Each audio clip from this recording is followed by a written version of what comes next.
Desde hace ya varios meses hemos estado estudiando el libro de Daniel en el Antiguo Testamento y a partir de hoy comenzaremos a considerar la última sección del libro, los capítulos 10 al 12.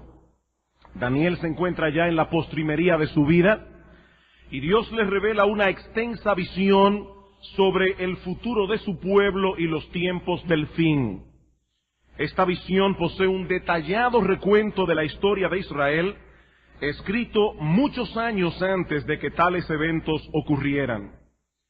En la tarde de hoy comenzaremos a estudiar el marco histórico en el que esta profecía fue revelada, pero por causa del tiempo nos limitaremos a los primeros 9 versículos del capítulo 10, donde Daniel contempla la visión de un personaje celestial.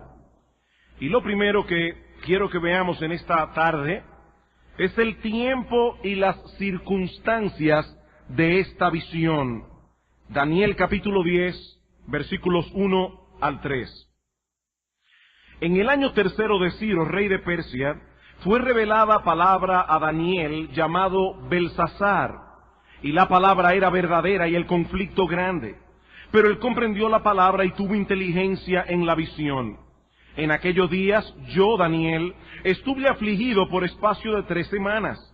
No comí manjar delicado, ni entró en mi boca carne, ni vino, ni me ungí con ungüento, hasta que se cumplieron las 3 semanas. Como ha ocurrido ya en ocasiones anteriores, lo primero que hace Daniel aquí es ubicarnos en el momento histórico en el que ocurre la visión. Dice en el versículo 1 que fue en el año tercero del reinado de Ciro, rey de Persia. Y ese detalle cronológico es de extrema importancia. Nosotros sabemos por Esdras capítulo 1, versículos 1 al 4, que es en el primer año del reinado de Ciro que este rey promulgó un edicto que permitía el retorno de los judíos cautivos a su tierra. Así que esta visión, ocurrida en el año tercero de su reinado, ocurre 2 años después de la emisión de este edicto.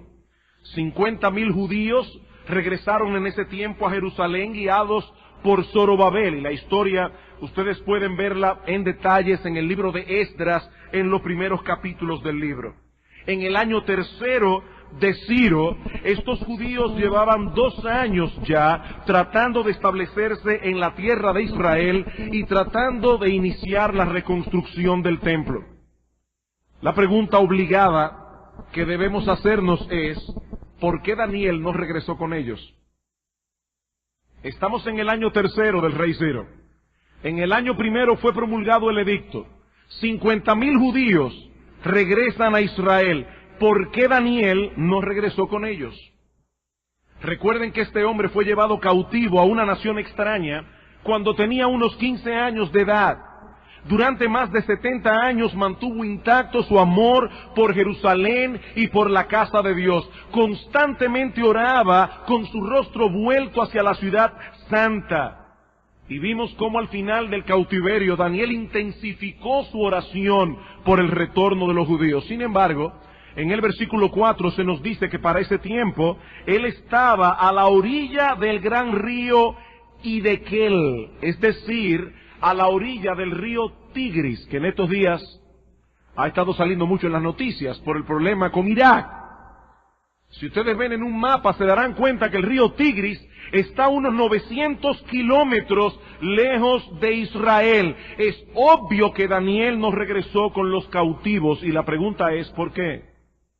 ¿Por qué? Bueno, la Biblia no nos da ninguna respuesta, pero creo que podemos aventurarnos a suponer al menos 3 cosas. En primer lugar, que Daniel no pudo hacer el viaje por causa de su edad. Daniel tenía para ese tiempo unos 87 años de edad. Y aquí no estamos hablando únicamente del viaje. Aquí estamos hablando de toda la labor que estos judíos tenían por delante al regresar a su tierra. Otra razón que pudiéramos dar es que Daniel tomó la decisión de quedarse atrás para servir de ayuda a aquellos que se fueron, no solo orando por ellos, sino también intercediendo por ellos ante las autoridades en caso de que surgiera alguna dificultad. También podríamos suponer que a Daniel se le imposibilitó hacer el viaje simple y llanamente porque las autoridades medopersas no le dejaron ir. No olviden que Daniel era un funcionario del gobierno, él funcionaba allí en la corte real y es probable que el rey sencillamente no lo dejara ir. Pudo haber sido también una mezcla de estas tres razones. La verdad es que no sabemos cuál fue la causa. Lo que sí podemos decir con toda certeza es que no fue la voluntad de Dios. No fue la voluntad de Dios que Daniel regresara del cautiverio. Daniel no vio la ciudad de Jerusalén nunca más. No obstante, Daniel continuó desempeñando fielmente su ministerio de intercesión por aquellos que pudieron regresar. Noten el versículo 2. En aquellos días, yo, Daniel, estuve afligido por espacio de 3 semanas. Y por algo que veremos más adelante, probablemente el próximo domingo, no fue simplemente que Daniel ayunó en un ayuno parcial, sino que vemos más adelante que Daniel estaba en ayuno y oración delante de Dios. Dice, no comí manjar delicado, ni entró en mi boca carne ni vino, ni me ungí con ungüento, hasta que se cumplieron las 3 semanas. Cuando dice que eso ocurre en aquellos días, se está refiriendo a la fecha que nos da en el versículo 1. Ahora es interesante notar, y esto lo digo simplemente entre paréntesis como un detalle exegético, que en el versículo 2 dice literalmente que Daniel estuvo afligido por 3 semanas de días. Y algunos comentaristas suponen que Daniel está haciendo una distinción entre estas semanas y las semanas de la profecía que vimos en el capítulo 9, las 70 semanas que eran semanas de años. Daniel estuvo afligido 3 semanas de días, 21 días, en los cuales buscó el rostro de Dios en ayuno y oración. ¿Y qué era lo que afligía a Daniel en ese momento? Tampoco lo sabemos a ciencia cierta, pero tal vez encontramos la respuesta en el libro de Esdras. Yo les pido por favor que me acompañen al libro de Esdras, capítulo 4, los versículos 1 al 5. No olviden el contexto histórico. En el primer año de Ciro es emitido el decreto, 50,000 judíos regresan a Israel. Estos judíos tratan de establecerse en la tierra, comienzan a reconstruir la ciudad, tratan de reconstruir el templo. Pero ¿qué ocurre? Esdras capítulo 4, versículos 1 al 5. Oyendo los enemigos de Judá y de Benjamín que los venidos de la cautividad edificaban el templo de Jehová, Dios de Israel, vinieron a Zorobabel y a los jefes de casas paternas y les dijeron, edificaremos con vosotros, porque como vosotros buscamos a vuestro Dios y a él ofreceremos sacrificios desde los días de Esar-Adón, rey de Asiria, que nos hizo venir aquí. Zorobabel, Jesúa y los demás jefes de las casas paternas de Israel dijeron, no nos conviene edificar con vosotros casa a nuestro Dios, sino que nosotros solos la edificaremos a Jehová Dios de Israel, como nos mandó el rey Ciro, rey de Persia. Pero el pueblo de la tierra intimidó al pueblo de Judá y lo atemorizó para que no edificara. Sobornaron además contra ellos a los consejeros para frustrar sus propósitos todo el tiempo de Ciro, rey de Persia, y hasta el reinado de Darío, rey de Persia. Estas personas estaban obstaculizando la labor del pueblo de Israel, y siendo Daniel un funcionario de la corte, es muy probable que se enterara de la dificultad que estaban enfrentando sus hermanos al tratar de establecerse en la tierra prometida. Y aquí lo encontramos con 87 años de edad, intercediendo por ellos con ayuno y oración.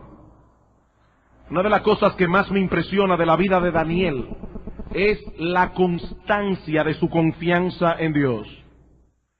Hermanos, si había alguien que podía confiar en la posición política que tenía, era Daniel. Desde muy joven alcanzó puestos muy altos en la corte babilónica. y luego mantuvo esa misma posición de influencia durante el imperio medo-persa. Pero en todas las etapas de su vida, Daniel manifestó que no confiaba en el brazo del hombre. Daniel manifestó que tenía una confianza inquebrantable en el Dios de Israel. Y lo que él está haciendo aquí es exactamente lo mismo que hizo cuando tenía 20 años de edad y el rey Nabucodonosor puso en peligro la vida de todos los sabios de su imperio. ¿Recuerdan ustedes en el capítulo 2? Vamos por un momento allí. Daniel capítulo 2. Nabucodonosor tiene un sueño.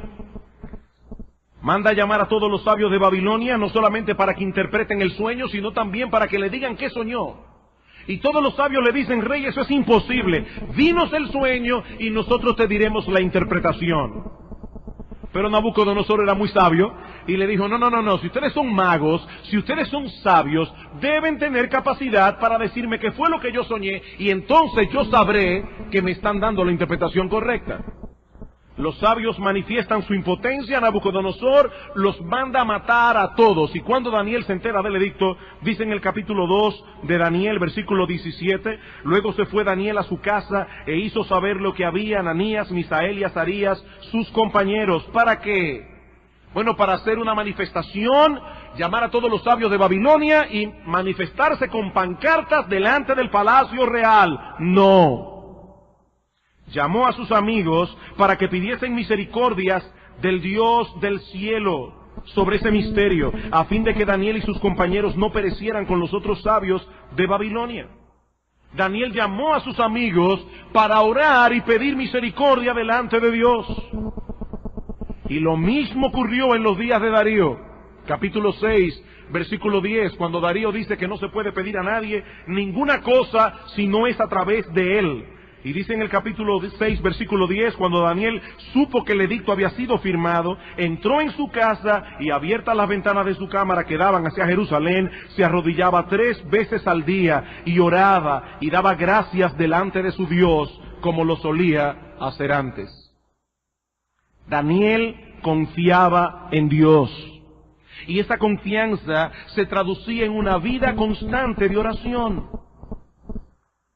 Queridos hermanos, los problemas no se resuelven con astucia carnal. Los problemas no se resuelven manipulando a las personas. Sí debemos hacer en nuestra responsabilidad todo lo que es lícito, todo lo que esté a nuestro alcance en medio de la dificultad. Pero los problemas comienzan a resolverse presentándolos delante de Dios en oración. Algo afligió el alma de Daniel cuando tenía 87 años de edad.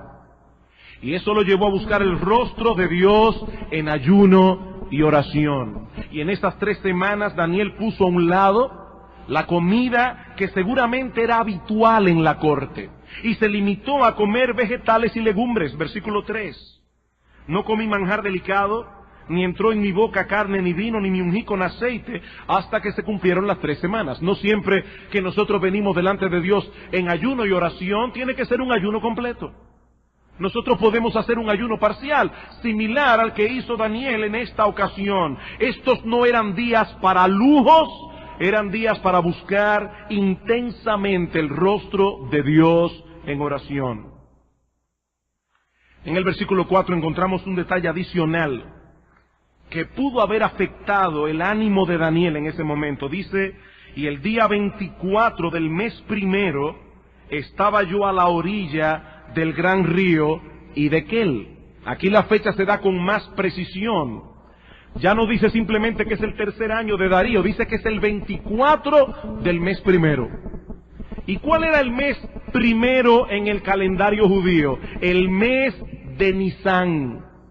¿Y qué particularidad tenía este mes en el calendario festivo del pueblo de Israel? Que en el día 14 de Nisán se celebraba la Pascua. Y del día 15 al 21 se celebraba la fiesta de los panes sin levadura. Así que esta visión tuvo lugar aparentemente 3 días después de que hubiesen pasado estas 2 fiestas. Ahora, si el ayuno coincidió con esa fecha, nosotros podemos suponer cómo estaba el alma de Daniel en este momento. Israel debía estar gozando, con gozo, recordando aquella noche en que Dios los libró milagrosamente de la esclavitud en Egipto. Pero estaban experimentando más bien muchísimas dificultades y oposición para establecerse en su tierra otra vez. Y Daniel no podía reaccionar con indiferencia ante estas cosas. Aunque él confiaba en la soberanía de Dios, estas cosas entristecían profundamente su corazón. Y esto nos enseña algo muy importante. Queridos hermanos, aunque nosotros confiamos en el Dios soberano, no podemos ser indiferentes a las dificultades físicas y espirituales del pueblo de Dios. Aquellos que aman a Dios aman a su pueblo. Aquellos que aman a Cristo aman su iglesia. Y eso debe traducirse en hechos concretos. Daniel estaba lejos de sus hermanos, pero podía orar por ellos, interceder por ellos en oración.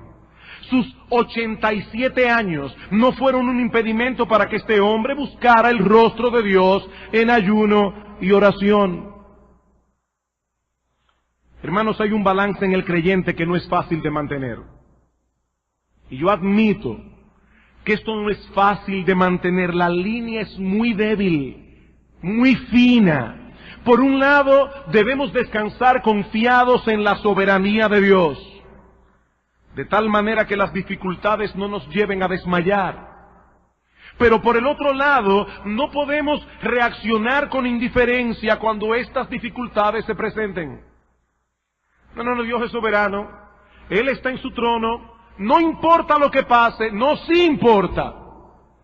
Sí importa, nosotros no podemos ser indiferentes ni al dolor ajeno ni al dolor propio. El dolor duele y Dios no espera que sea de otra manera.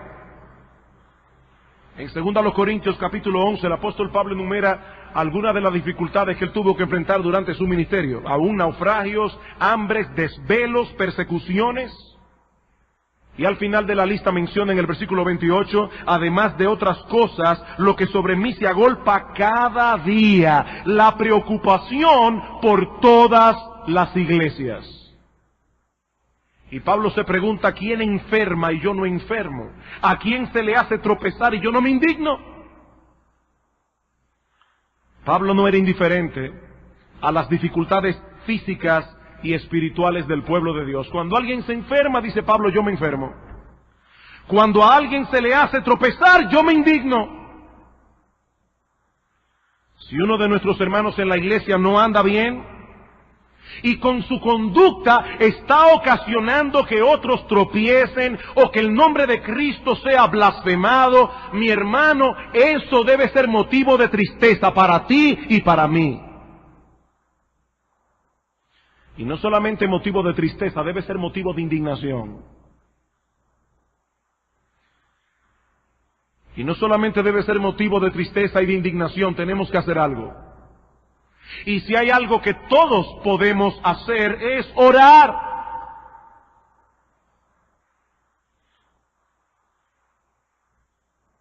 No les voy a negar, hermanos, y le comentaba algo de esto a mi esposa anoche. Qué difícil fue para mí en esta semana presentarme delante de este texto. Qué difícil. El ejemplo de Daniel es como una bofetada en nuestra cara. Hermanos, ¿qué excusa nosotros podemos poner delante de Dios para descuidar nuestros deberes espirituales? Cuando nos encontramos en este texto con un hombre de 87 años de edad, orando y ayunando, intercediendo, suplicando y rogando por el pueblo de Dios. ¿Qué excusa podemos poner nosotros? Y Daniel no era solamente un anciano, era un hombre muy ocupado. ¿Dónde estaba Daniel? A orillas del río Tigris. Y este río no solamente estaba lejos de Israel, este río también estaba lejos de la ciudad donde estaba la capital del imperio medo-persa en aquellos días. Y muchos se preguntan, ¿qué hacía Daniel tan lejos?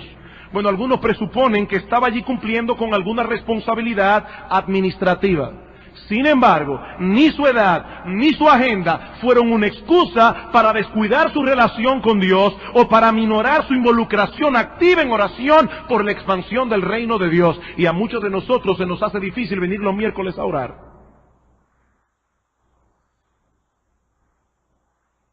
¿Qué excusa podemos poner delante de Dios?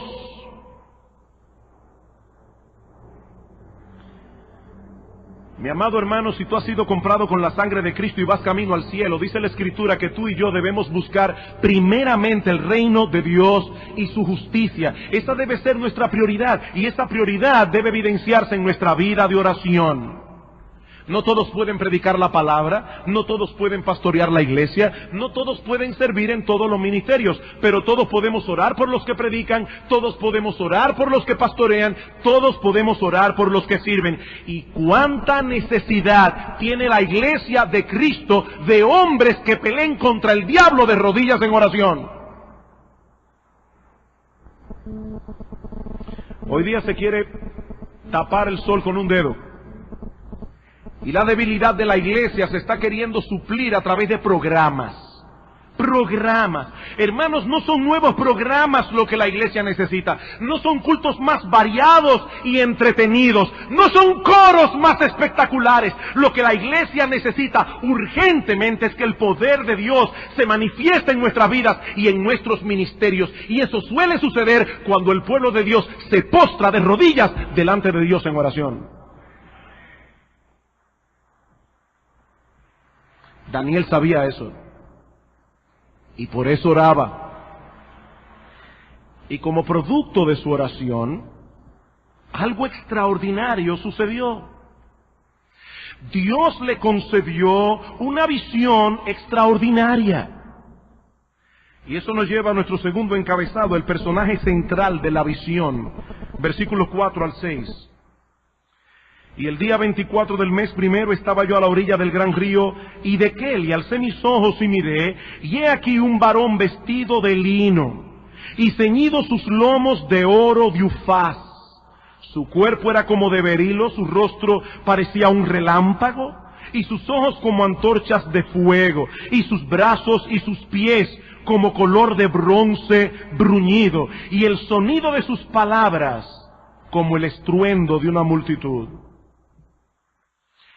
Los comentaristas están divididos en cuanto a la identificación de este personaje. Algunos dicen que se trata de un ángel muy poderoso, del rango de Gabriel o del rango de Miguel. Pero la mayoría de los comentaristas se inclinan a pensar que lo que tenemos aquí es una aparición visible de la gloria de Dios. Y más particularmente una aparición antiguo testamentaria del Cristo preencarnado, una cristofanía. El Hijo de Dios no comenzó su existencia en el momento en que se encarnó en el vientre de María. Él es eterno porque es Dios. Y en varias ocasiones el Señor se presentó visiblemente durante la época del Antiguo Testamento, sobre todo para impartir fortaleza y consuelo en tiempos de dificultad. En esas apariciones antiguo-testamentarias o cristofanías, el Señor es identificado como el ángel de Jehová. Vayan conmigo por un momento a Génesis capítulo 22.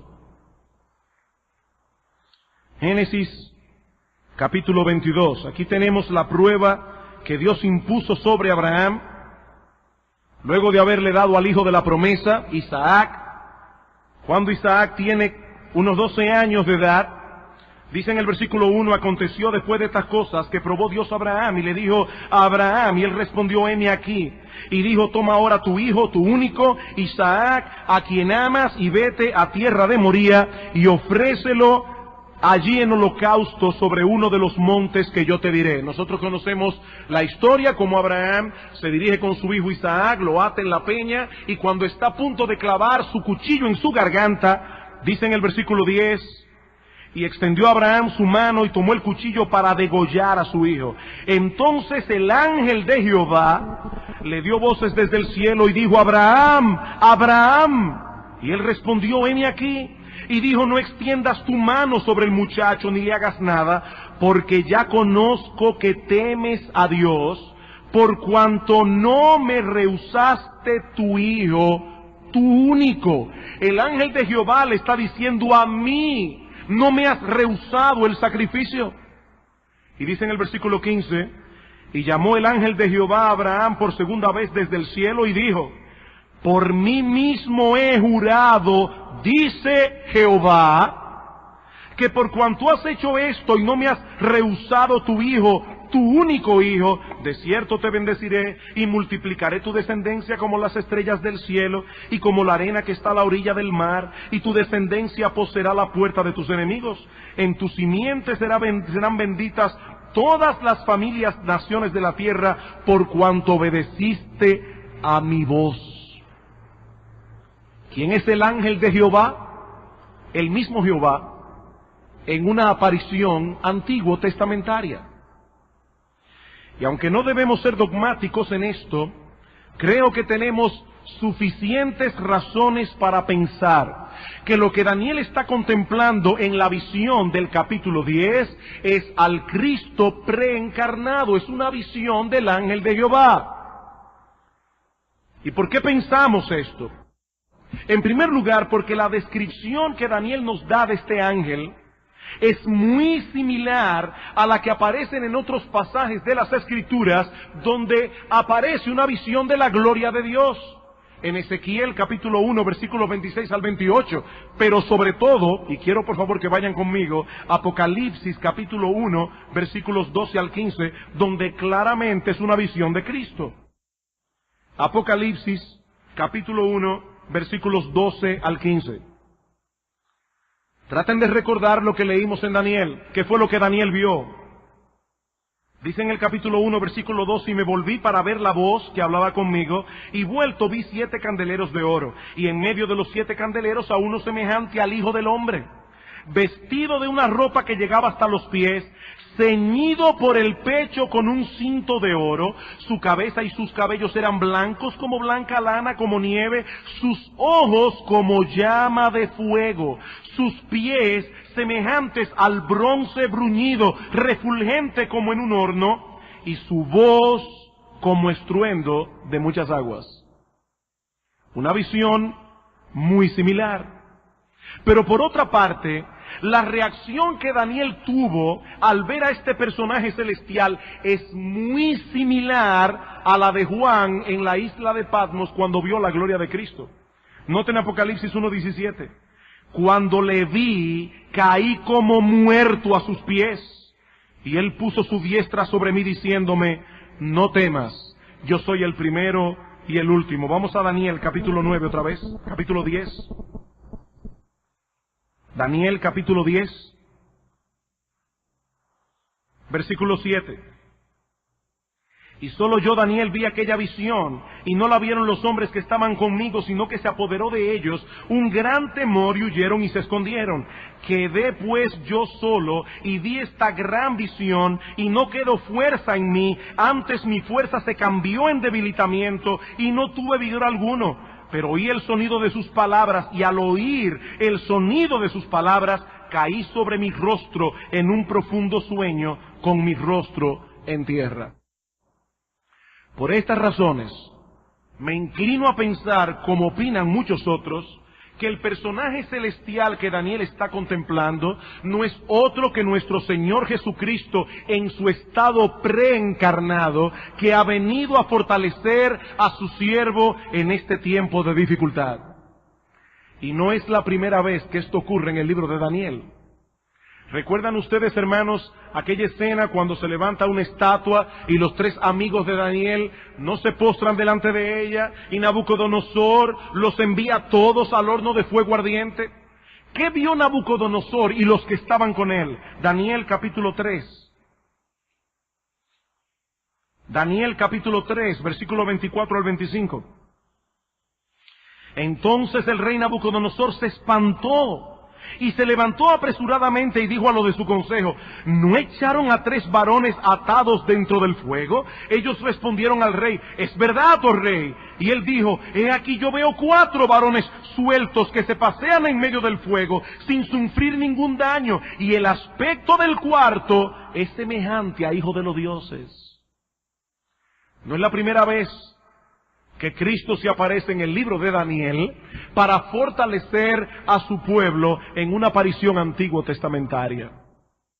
Queridos hermanos, tenemos a un Salvador siempre dispuesto a fortalecer y consolar a su pueblo.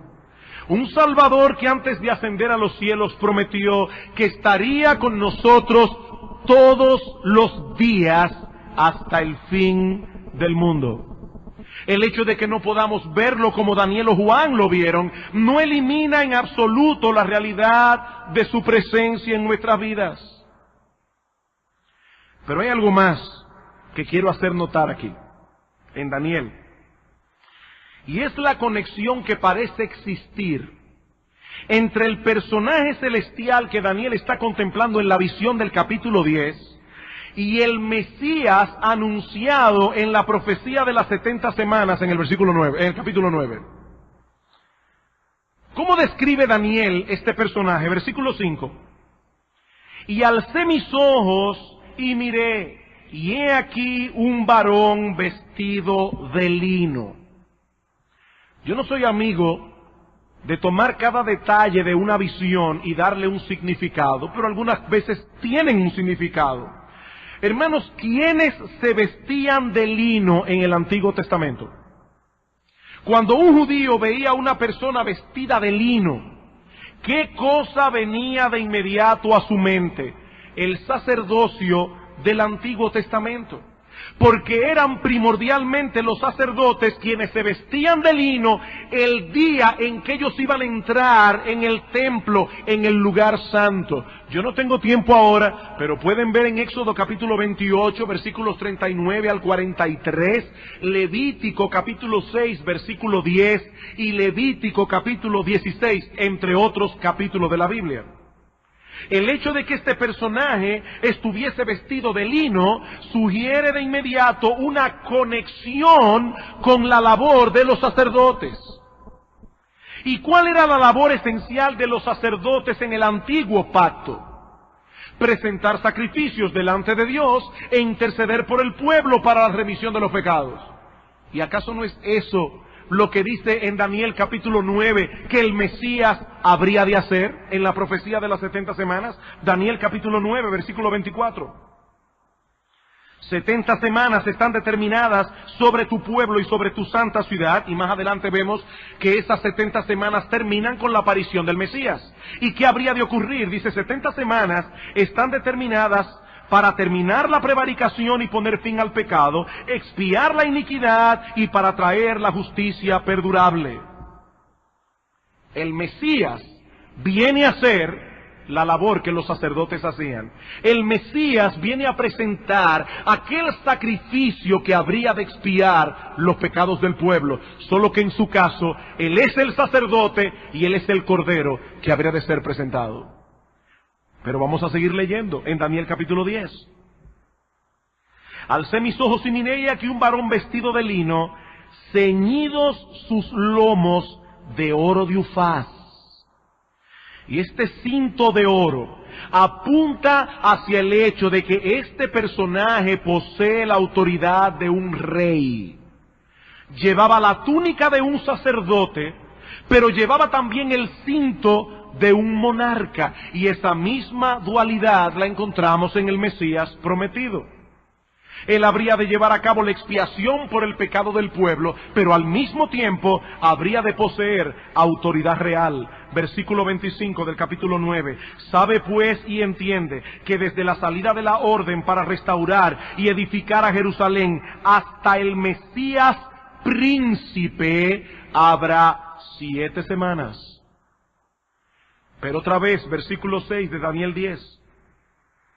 Su cuerpo era como de berilo, su rostro parecía un relámpago, sus ojos como antorchas de fuego, y sus brazos y sus pies como de color de bronce bruñido. Y todo esto apunta hacia la gloria y el resplandor majestuoso de este personaje. Pero ahora noten lo que dice al final del versículo 6. Y el sonido de sus palabras como el estruendo de una multitud.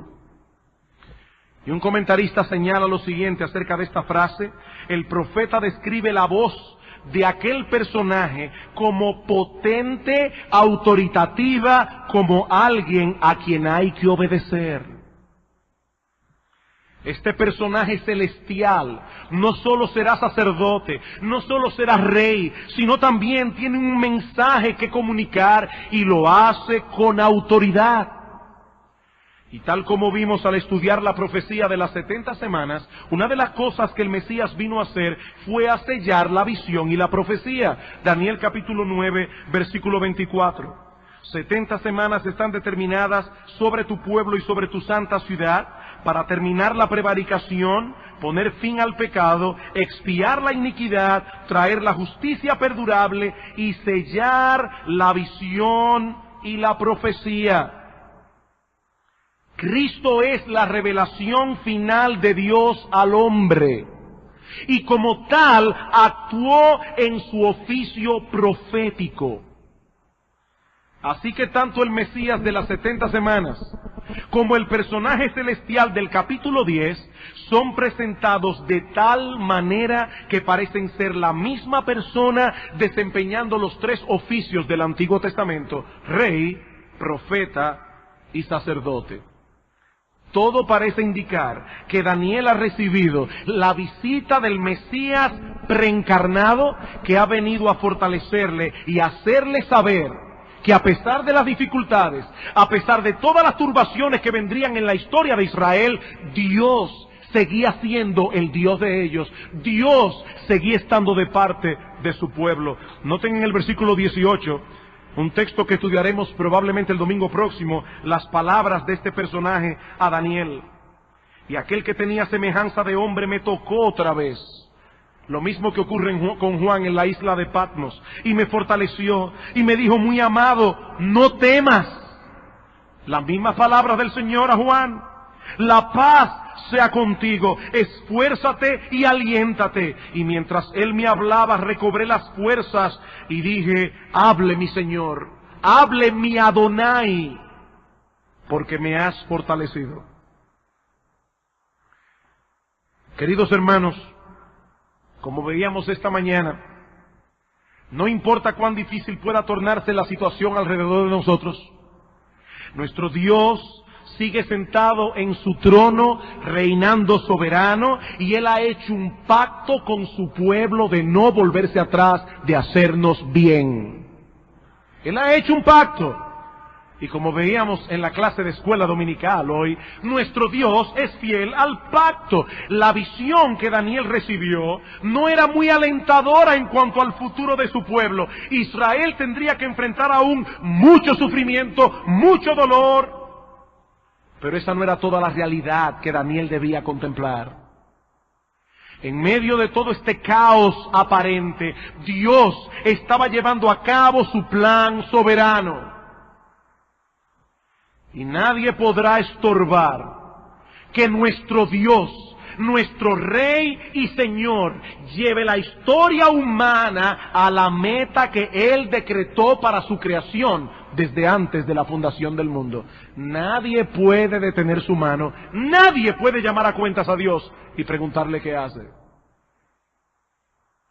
Daniel necesitaba vislumbrar en ese momento unos cuantos destellos de la gloria de Dios.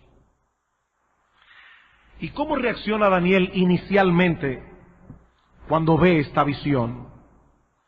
Eso nos lleva a nuestro tercer y último encabezado: la reacción que provoca la visión. Versículo 7. Y solo yo, Daniel, vi aquella visión, y no la vieron los hombres que estaban conmigo, sino que se apoderó de ellos un gran temor, y huyeron y se escondieron. Todos los que estaban con Daniel percibieron la presencia divina, Se dieron cuenta de que algo extraordinario estaba ocurriendo allí, a tal punto que todos huyen de temor y se esconden. Pero ninguno de ellos vio lo que Daniel vio. Ninguno de ellos vio la gloria de Cristo. Hermanos, se necesita una naturaleza espiritual para poder contemplar las cosas espirituales. Y aunque ya Dios no se revela a los suyos a través de visiones, este principio sigue vigente. ¿Qué dice el apóstol Pablo en 1 Corintios capítulo 2, versículo 14? El hombre natural no percibe las cosas que son del Espíritu de Dios, porque para él son locura y no las puede entender, porque se han de discernir espiritualmente. Nosotros venimos a la iglesia, escuchamos la palabra de Dios, nuestros corazones arden mientras el pastor está abriendo la escritura delante de nosotros. Cuando estamos cantando himnos y el Espíritu de Dios está ministrando a nuestros corazones, tomando la palabra de los himnos y aplicándola a nuestro corazón en nuestra situación particular, nosotros estamos gozosos y alegres porque estamos en la presencia de Dios. Y cómo quisiéramos que todos los inconversos que están con nosotros experimenten exactamente lo mismo que nosotros estamos experimentando, pero no lo pueden experimentar. Para ellos es locura. Ellos están aquí en el culto de adoración. Dios ha prometido hacerse presente cuando su pueblo se reúne en el nombre de Cristo para adorarle a Él. Pero los inconversos que están en medio nuestro no pueden percibir tal cosa, a menos que el Espíritu de Dios abra sus ojos. ¿No fue lo que ocurrió con el apóstol Pablo? Cuando iba camino a Damasco, dice que la gloria de Cristo se apareció. Y aún Cristo habla a Pablo, y los que estaban con él pueden escuchar el sonido, pero no distinguen la voz. El hombre natural no percibe las cosas que son del Espíritu de Dios. No obstante, aún para Daniel, la visión resultó ser sobrecogedora. Versículo 8. Quedé pues yo solo y vi esta gran visión. Y no quedó fuerza en mí, antes mi fuerza se cambió en desfallecimiento y no tuve vigor alguno. Pero oí el sonido de sus palabras, y al oír el sonido de sus palabras caí sobre mi rostro en un profundo sueño, con mi rostro en tierra. El impacto fue tan fuerte que Daniel quedó físicamente exhausto y debilitado. La visión de la gloria de Dios es algo que ningún ser humano puede contemplar con indiferencia. Y los casos bíblicos abundan, aparte del de Daniel, para probar el punto. ¿Recuerdan Isaías, en el capítulo 6? Dice que tuvo una visión de la gloria del Señor. Vio querubines que alrededor del trono gritaban: Santo, Santo, Santo, Jehová de los ejércitos, toda la tierra está llena de tu gloria. ¿Cuál fue la reacción de Isaías? Dice que sintió que estaba deshecho en su interior y dijo: ¡ay de mí que soy muerto! Y la palabra hebrea es mucho más fuerte.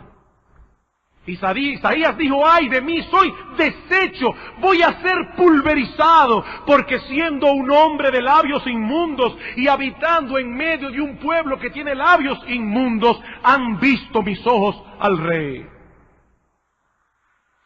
¿Qué pasó con el apóstol Pedro? Lo estudiamos hace unos domingos atrás, en Lucas capítulo 5. Pedro está en la barca con el Señor Jesucristo.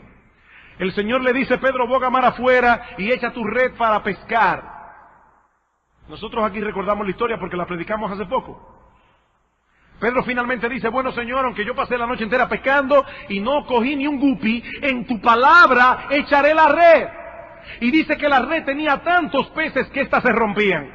Por supuesto, Pedro, en su forma de ser, su reacción inicial es: vengan a ayudarnos con todos estos peces. Hasta que finalmente Pedro entiende lo que está pasando allí. De repente Pedro se da cuenta que está delante del Señor, el Dios que gobierna la naturaleza. ¿Y cuál es la reacción del apóstol Pedro? ¿Recuerdan ustedes la prédica del pastor Salvador Gómez? ¿Cuál fue la reacción de Pedro? ¡Wow, Señor! Vamos a hacer una compañía tú y yo. Esto es fantástico. Una compañía pesquera. Déjame meterle número. Yo creo que en 2 semanas somos millonarios. ¿Cuál fue la reacción del apóstol Pedro? Apártate de mí, Señor. Yo soy un hombre pecador. ¿Cuál fue la reacción del apóstol Pablo cuando vio a Cristo camino a Damasco? Quedó ciego 3 días. ¿Cuál fue la reacción del apóstol Juan, el discípulo amado? Aquel que la noche de la Pascua se recostó sobre el pecho del Señor. Y el apóstol Pedro le pregunta, pregúntale al Señor, ¿quién es el que te va a traicionar? ¿Quién es el que lo va a traicionar? ¿Y cuál es la reacción de Juan cuando ve al Cristo glorificado en la isla de Patmos? Dice, yo caí como muerto a sus pies. Llama profundamente la atención el testimonio de personas que afirman tener visiones de Cristo como la cosa más natural del mundo. Leí en estos días algo que le pasó a John MacArthur, que alguien lo estaba esperando cuando terminara el culto de adoración y le dijo, wow, ¿sabes lo que me pasó en estos días? Me estaba afeitando y de repente Cristo entró por la puerta de la ventana y comenzamos a hablar. Y MacArthur le dijo, déjame hacerte una pregunta, ¿y tú seguiste afeitándote? Hermanos, ningún ser humano puede soportar en este cuerpo de carne tener una visión de la gloria de Dios. Yo no sé qué es lo que esta gente ve, pero no es lo que esta gente vio.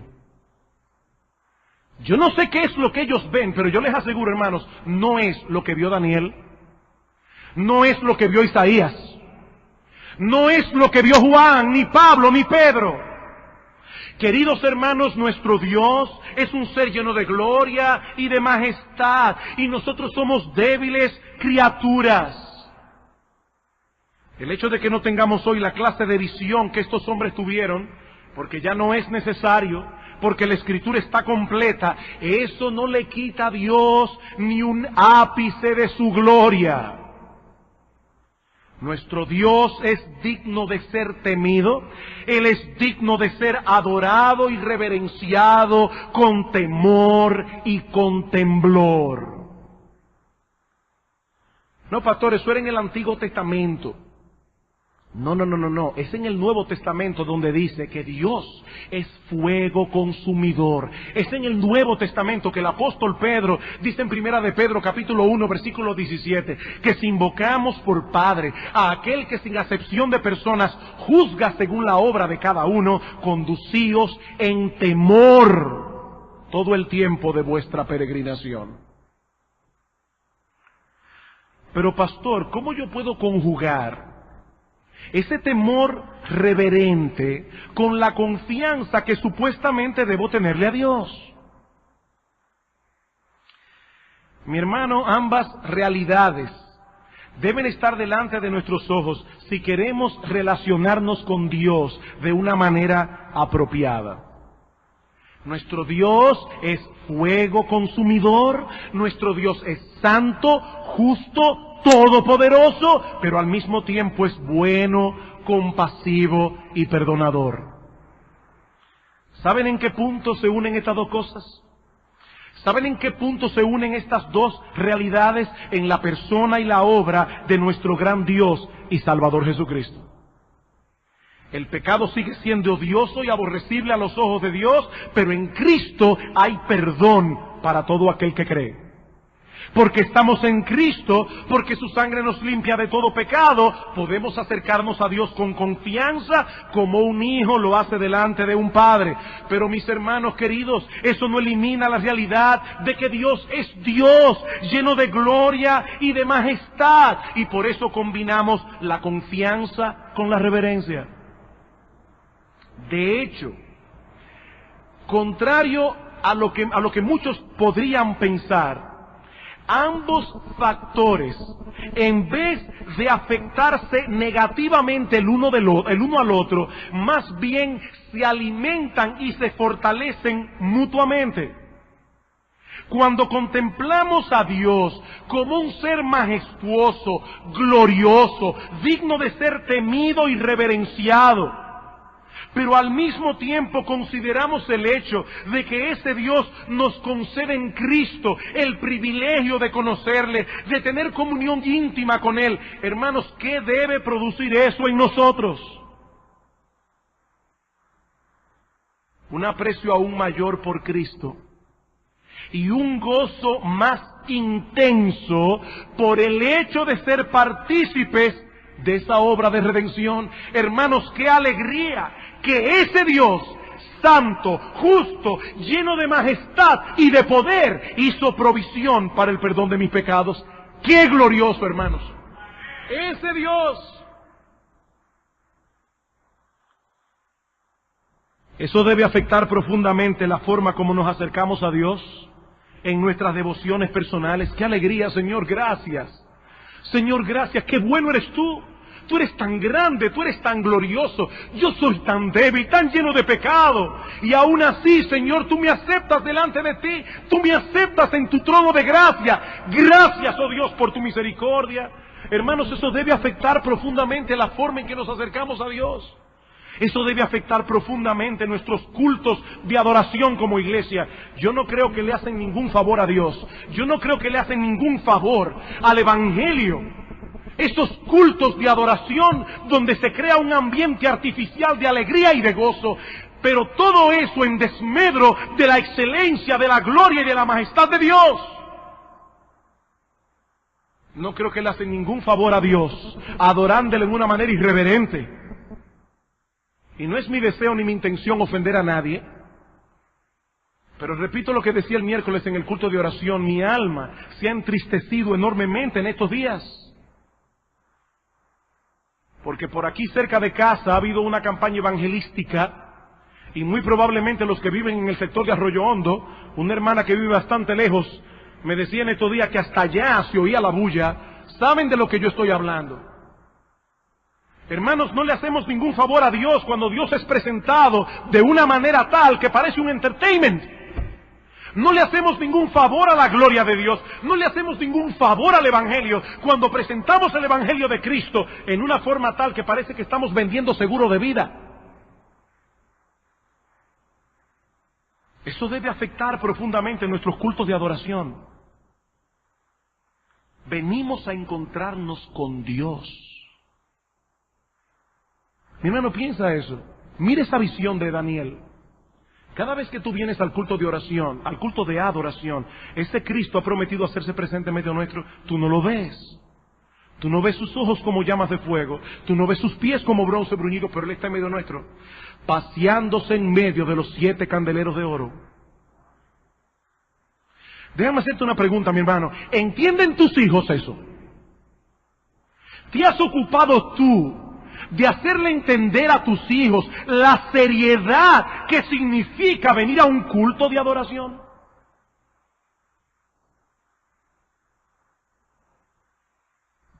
Pero eso no solamente debe afectar nuestros devocionales, no solamente debe afectar nuestros cultos, hermanos, eso debe afectar toda nuestra vida.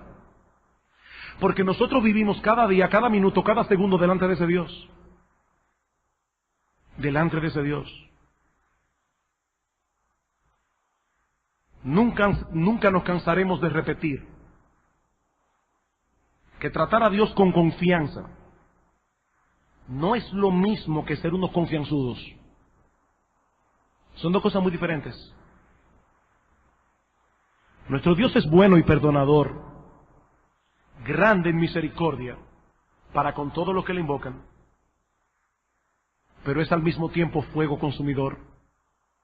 Las dos cosas. Hermano, qué alegría, qué gozo debe producir en nuestros corazones saber que ese Dios ha perdonado nuestros pecados. Qué gozo, hermano, saber que ese Dios hizo provisión para aceptarnos en su familia. Para que ahora yo pueda llamarle Padre.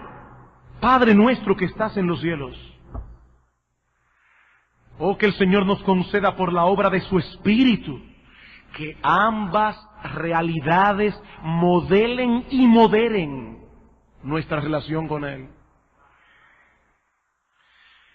Y en cuanto a ti, amigo que nos visitas en esta noche, jóvenes que están aquí, algunos de ustedes que vienen a la iglesia con sus padres domingo tras domingo. Déjame hacerte una pregunta. ¿Tú estás preparado para encontrarte con ese juez? ¿Tú estás preparado para ser juzgado por ese que tiene ojos como llamas de fuego? Que no solo conoce tu vida hasta el más mínimo detalle, aquello que tú crees que nadie sabe, aquello que tú hiciste que tú crees que nadie se enteró, aquel que conoce tu vida hasta en el más mínimo detalle, pero que también conoce las intenciones y pensamientos de tu corazón. ¿Tú estás preparado para encontrarte con ese Dios?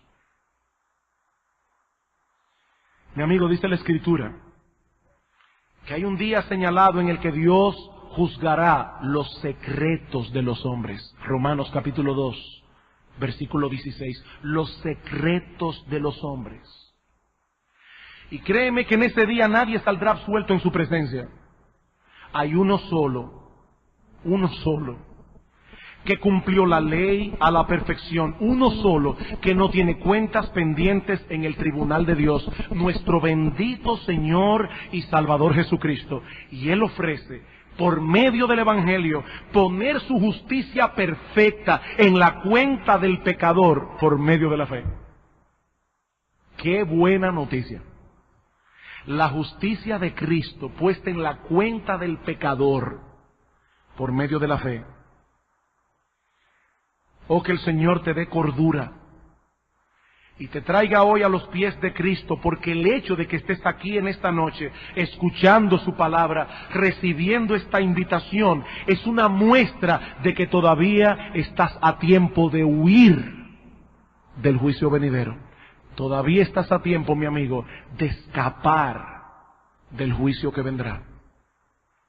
Que Dios tenga misericordia de ti. Vamos a orar.